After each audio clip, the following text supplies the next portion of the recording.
Hello students, today I will talk about set theory, an important topic related to modern algebra. Now let's start without any further delay. सबसे पहले अपन set की basic theory की बात करेंगे. समूह यानी group. Group सभी जानते ही हैं. टू और मोर ऑब्जेक्ट मेक ए ग्रुप. समूह को हम दो प्रकार से परिभाषित कर सकते हैं.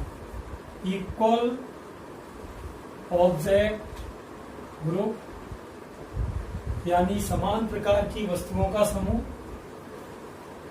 एंड अनइक्वल ऑब्जेक्ट ग्रुप असमान प्रकार की वस्तुओं का समूह. अगर अपन एग्जाम्पल वाइज देखें, मंडे, फ्राइडे, संडे, इन सभी ऑब्जेक्ट में कोई ना कोई सिमिलरिटी है. तो जो भी एलिमेंट्स आपस में सिमिलरिटी शो करेंगे वो सब आएंगे इक्वल ऑब्जेक्ट ग्रुप यानी समान प्रकार की वस्तुओं के समूह. और ऐसे ऑब्जेक्ट जिनमें कोई बेसिक सिमिलरिटी नहीं है, जैसे कि line, Monday and N natural number, suppose that 2. Now if we process chain further, equal object group is called a collection, जिसे कि संग्रह भी कहते हैं. Collection can be defined in two types also. Well-defined collection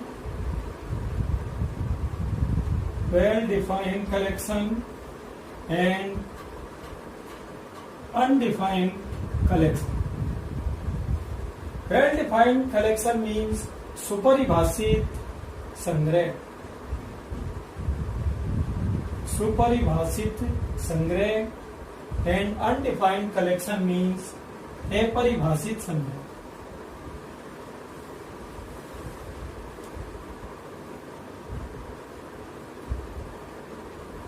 सुपरिभाषित संग्रह में जो भी एलिमेंट हैं वो स्पष्ट रूप से परिभाषित होते हैं. कुछ एलिमेंट्स को देख के आगे का गैस लगाया जा सकता है.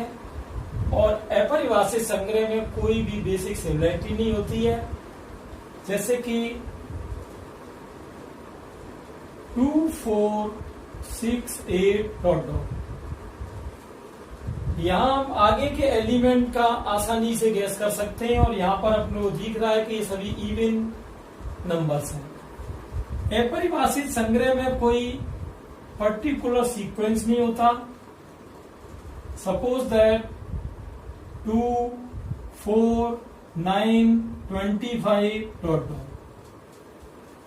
यहाँ हम देख सकते हैं कि कोई भी ऐसा कोई सिमिलरिटी नहीं है जिसमें कि इनको डिफाइन किया जा सके. तो कहने का मतलब जिस संग्रह को स्पष्ट रूप से परिभाषित किया जा सकता है उसे सुपरिभाषित संग्रह कहते हैं, और जिसके अवयव अस्पष्ट होते हैं उसको कहते हैं अपरिभाषित संग्रह. Now we will talk about सुपरिभाषित संग्रह, वेल डिफाइंड कलेक्शन. सुपरिभाषित संग्रह को अलजेब्रा में समुच्चय भी कहा गया है. अब इससे समुच्चय की डेफिनेशन बनी. वस्तुओं के सुपरिभाषित संग्रह को समुच्चय कहते हैं. Well defined collection is called as a set. Now we can represent set in a capital alphabet word, and element can be written as small alphabet or any special symbol or numbers, etc. For example, अपने से पूछा जाता है कि स्वरों का संग्रह, अंग्रेजी वर्णमाला के स्वरों का संग्रह. Now we can written is A equal AEIOU। तो अब यहां पर अपन देख रहे हैं कि सारे अवयव स्पष्ट हैं। अगर मैं केवल AEIOU लिख के छोड़ दूं तो भी U का गैस किया जा सकता है। तो कहने का मतलब ये एक वेल डिफाइंड कलेक्शन है, इसी को अपन कहते हैं सेट। अब इसको लिखने के लिए अंग्रेजी वर्णमाला के कैपिटल वर्ड का यूज करते हैं और कर्ली ब्रैकेट में कोमा लगा के सारे एलिमेंट को लिखा जाता है। इसे कहते हैं समुच्चय का निरूपण, यानी रिप्रेजेंटेशन ऑफ ए सेट। अब हम बात करेंगे समुच्चय के प्रकारों की कि सेट के कौन कौन से टाइप हो सकते हैं। सबसे पहले रिक्त समुच्चय, नल और वॉइड और एम्प्टी सेट।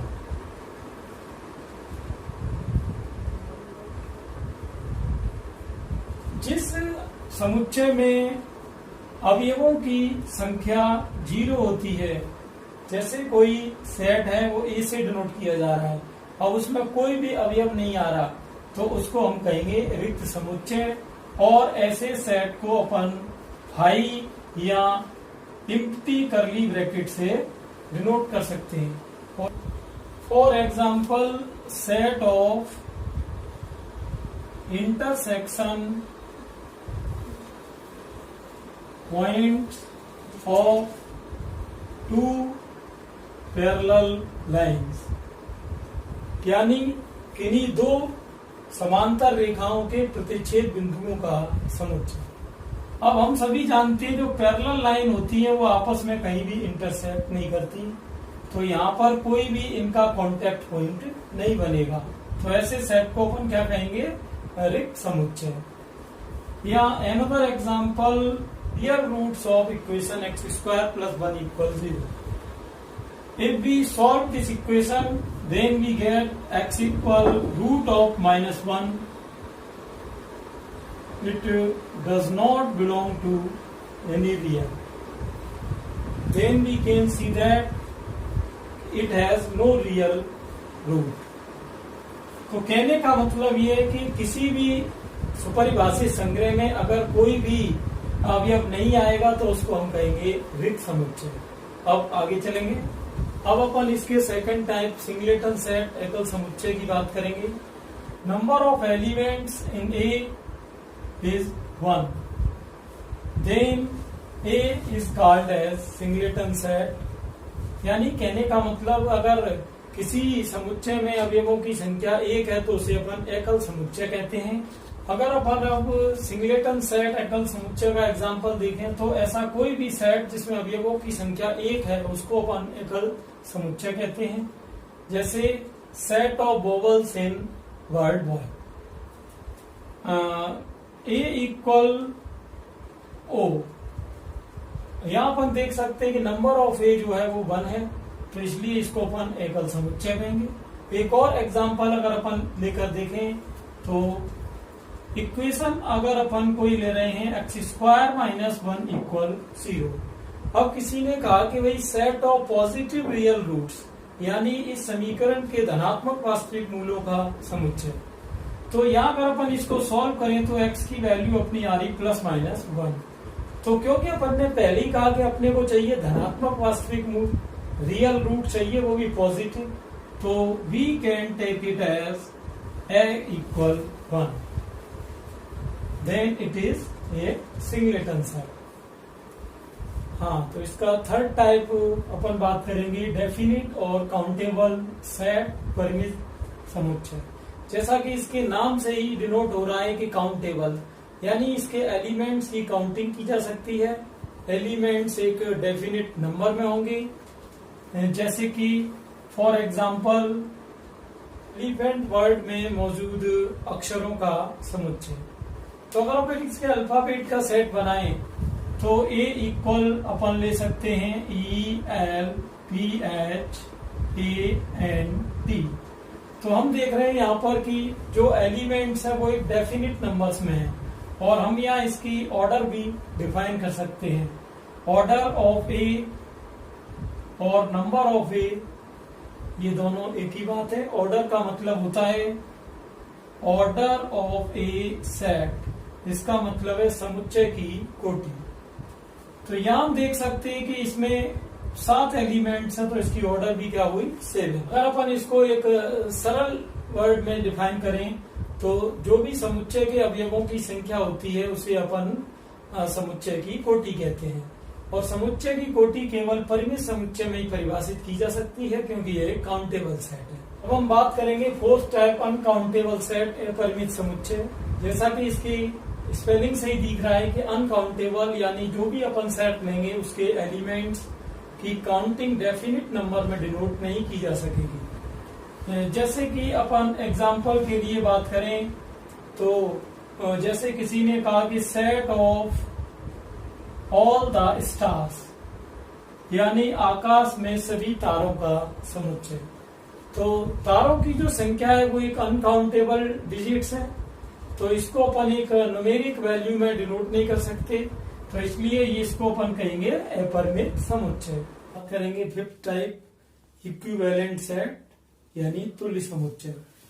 मैंने जब आपको काउंटेबल सेट के बारे में बताया था तो उसमें एक वर्ड आया था ऑर्डर ऑफ ए सेट, यानी समुच्चय की कोटि। तो उसमें यह था कि समुच्चय के अवयवों की संख्या ही उसकी कोटि कहलाती है, ऑर्डर। एग्जाम्पल एक बार अगर अपन फिर से रिपीट करें तो ए कोई सेट है, एलिमेंट मैंने ले लिए इसमें एबीसी, तो इसकी ऑर्डर क्या हो जाएगी 3। यहाँ पर ये भी एक नोटिस करने की बात है कि जो अगर सेट कोई नल सेट है, अगर कोई सेट नल सेट है तो उसकी जो ऑर्डर होती है वो अनडिफाइंड होती है, यानी उसको परिभाषित नहीं किया जा सकता। क्योंकि इसमें एक पॉइंट आता है कि वही नल सेट में नंबर ऑफ एलिमेंट 0 होते हैं, तो लोग ये भी सोच सकते हैं कि भाई काउंटेबल सेट है तो इसकी काउंटिंग 0 है तो इसकी ऑर्डर 0 होगी। लेकिन जो समुच्चय की कोटि है वो हमेशा प्राकृत संख्या यानी नेचुरल नंबर में होनी चाहिए, यानी ऑर्डर, जो ऑर्डर ऑफ एनी सेट है वो always belongs to N. Then we can see that जो 5 है वो नल सेट है, इसलिए उसकी ऑर्डर अनडिफाइंड।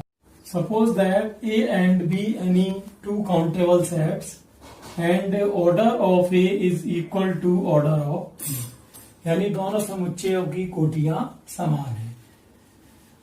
लेकिन ए और बी में कम से कम एक अवयव डिफरेंट है।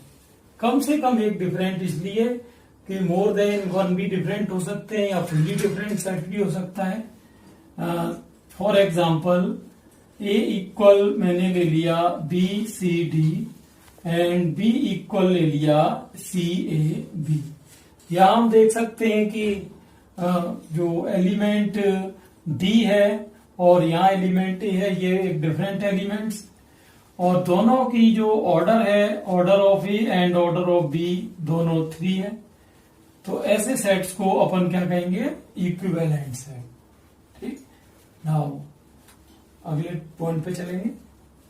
अभी हमने थोड़ी देर पहले इक्विवेलेंट सेट्स यानी तुल्य समुच्चय की बात की थी, और अब हम बात कर रहे हैं इक्वल सेट, समान समुच्चय। इक्विवेलेंट सेट में तो ऑर्डर सेम होना जरूरी था, लेकिन जो एलिमेंट्स थे उनका सेम होना कोई जरूरी नहीं था। लेकिन इक्वल सेट्स में एलिमेंट्स भी इक्वल होने चाहिए और उनकी ऑर्डर भी इक्वल होनी चाहिए। इसमें सीक्वेंस जरूर अनइक्वल हो सकता है। तो सेट में जो है 2 चीजें का कोई इंपॉर्टेंस नहीं है, सीक्वेंस और रिपीटेशन। जैसे कि मैंने 2 सेट यहाँ लिए हैं, A equal ABC and B equal BC है, तो हम यहाँ देख सकते हैं कि दोनों सेट को लिखने का जो सीक्वेंस है एलिमेंट का वो डिफरेंट है, लेकिन एलिमेंट्स क्योंकि सेम है, ऑर्डर इनकी सेम है, इसलिए हम ऐसे सेट्स को कहेंगे इक्वल सेट्स। रिपीटेशन में भी अपन एग्जांपल देख सकते हैं, जैसे कि ए इक्वल मैंने लिया है A B B dot dot और बी इक्वल मैंने लिया है ए बी। तो यहां मैंने बताया था कि रिपीटेशन का कोई इंपॉर्टेंस नहीं है, यानी अगर हम इसकी ऑर्डर की बात करें ए की तो वो 2 ही रहेगी और बी की ऑर्डर तो ऑब्वियसली 2 है ही। तो ये दोनों भी कैसे सेट्स माने जाएंगे? इक्वल सेट्स यानी समान समुच्चय। ठीक, आगे चलेंगे। तो स्टूडेंट्स, आज हमने सेट थ्योरी के इस फर्स्ट वीडियो में सेट की डेफिनेशन, सेट की जो प्रोड्यूस हुई है डेफिनेशन, उसकी क्या बेसिक प्रिंसिपल्स हैं उसकी बात करी, सेट के टाइप्स। आगे अपन इसके सेकंड पार्ट में डिस्कस करेंगे कि समुच्चय को कौन कौन से मेथड से अपन डिनोट कर सकते हैं, जिसमें 2 मेथड की बात होगी, रोस्टर एंड सेट बिल्डर, और सेट थ्योरी की और ऑपरेशंस क्या हैं, ये सब सेकंड वीडियो के लिए आप ग्रुप पर बने रहें।